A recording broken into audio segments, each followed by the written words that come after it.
संध्या नाम की एक बहुत ही होनहार लड़की थी। वो हमेशा से ही अपना स्कूल खोलना चाहती थी और बच्चों को पढ़ाना चाहती थी, मगर शहर में उसका ये सपना पूरा नहीं हो पा रहा था।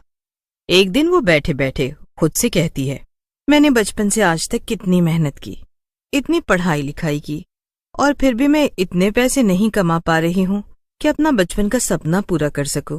हे भगवान, आखिर ये मेरे साथ ही क्यों हो रहा है। तभी पीछे से संध्या की माँ आ जाती हैं और उससे कहती हैं, संध्या बेटा, अगर तुम्हारा स्कूल खोलने का इतना ही मन है तो क्यों ना मैं और तुम मेरे गांव चले।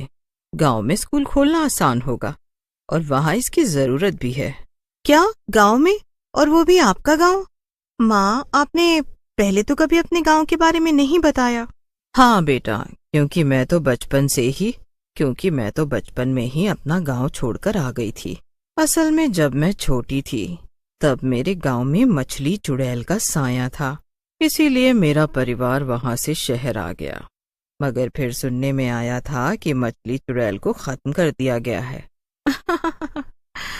माँ बिना, कैसी बातें कर रही हो? मछली चुड़ैल? तो क्या वो चुड़ैल मछलियां खाती होगी, इसलिए मछली बन गई? अरे क्या तू भी संध्या, मैं नहीं जानती वो मछली चुड़ैल कैसे बनी, मगर अभी बात तुम्हारे स्कूल की है तो मुझे सोच कर बताना कि तुम्हें मेरे गांव में स्कूल वाला आइडिया कैसा लगा।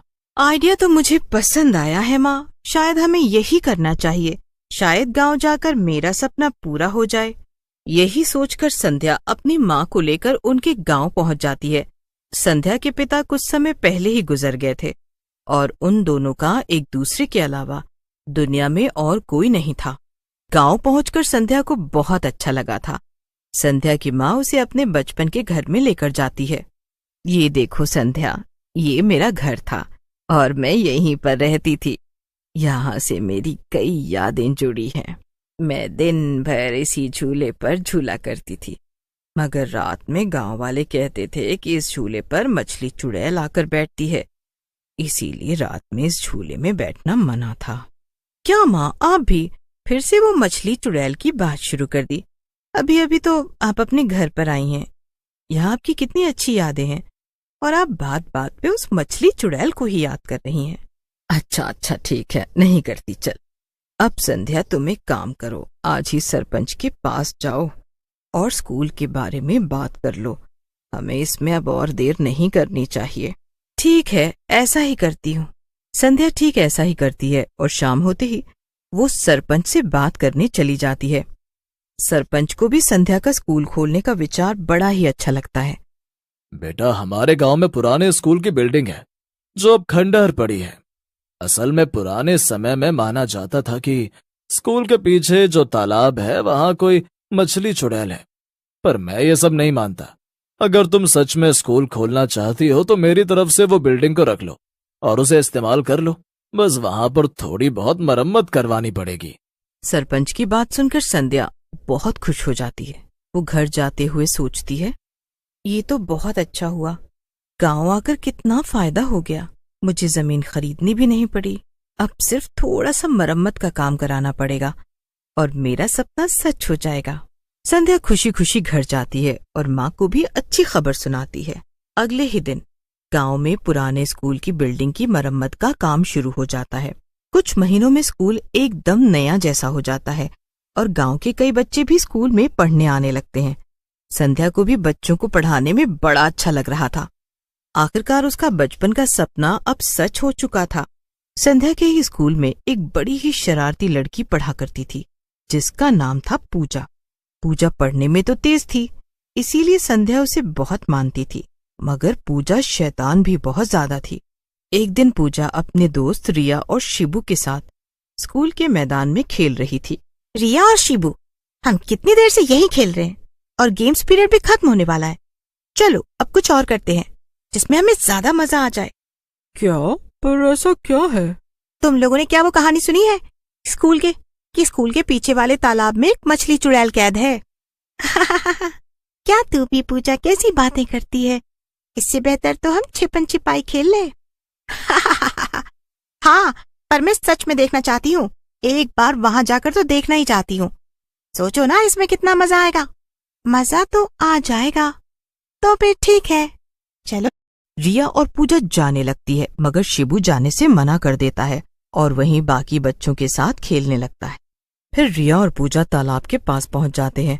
रिया पूजा को बहुत मना करती है, मगर पूजा उसकी एक भी नहीं सुनती। इससे गुस्सा होकर रिया वापस क्लास में चली जाती है। पूजा तालाब के पानी को छूकर देखने लगती है। देखो तो कुछ भी नहीं है यहाँ। गांव वाले तो बेकार में झूठी कहानियां फैलाते रहते हैं। मगर जैसे ही पूजा तालाब के पानी को हाथ लगाती है, पानी में तैर रही मछली चुड़ैल पूजा के अंदर घुस जाती है। मिल गया मुझे मेरा शिकार। अब जाकर कोई इंसान मेरे हाथ लगाए, इसके जरिए मैं कई लोगों को खाऊंगी और अपना पेट भरूंगी। इतना बोलकर पूजा के अंदर घुसी मछली चुड़ैल स्कूल में आ जाती है और जाकर अपनी क्लास में बैठ जाती है। पूजा, पूजा, तू ठीक तो है ना? तेरी आंखों को क्या हुआ? इतनी लाल कैसे हो गई? पूजा डरावनी आवाज में रिया से कहती है। कुछ नहीं, वो बस पानी में तैरने की वजह से आंखें ऐसी हो गई हैं। रिया कुछ बोल पाती उससे पहले ही संध्या क्लास में आ जाती है और सब बच्चों को पढ़ाने लगती है। तो तू क्या इस गांव की प्रधानमंत्री है जो तुझसे तमीज से बात करूंगी? बस अब बहुत हो गया ये नाटक। अब तो सबसे पहले मैं तुझे ही खाऊंगी। इतना कहकर पूजा एक मछली चुड़ैल में बदल जाती है और संध्या पर हमला कर देती है। ये सब देखकर सारी क्लास में खलबली मच जाती है।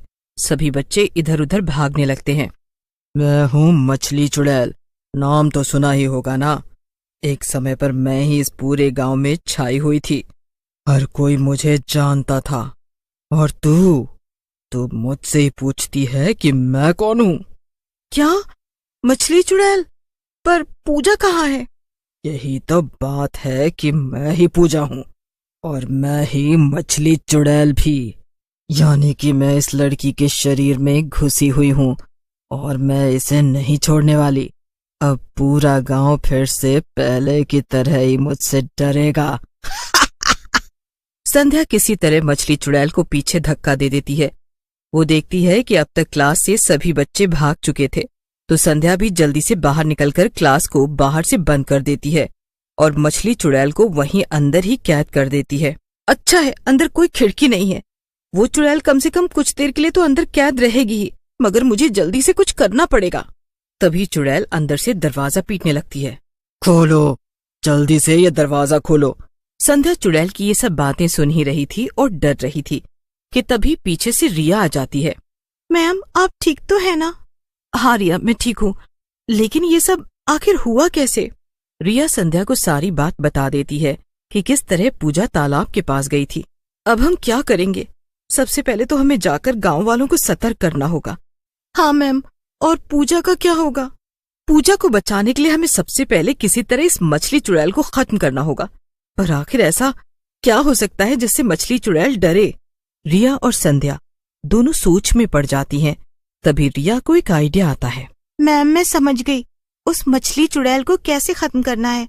आप मेरे साथ चलिए। रिया संध्या को अपने साथ ले जाती है और उधर मछली चुड़ैल अभी भी जोर जोर से दरवाजा पटक रही थी। आखिर में वो दरवाजा तोड़कर बाहर निकल ही जाती है।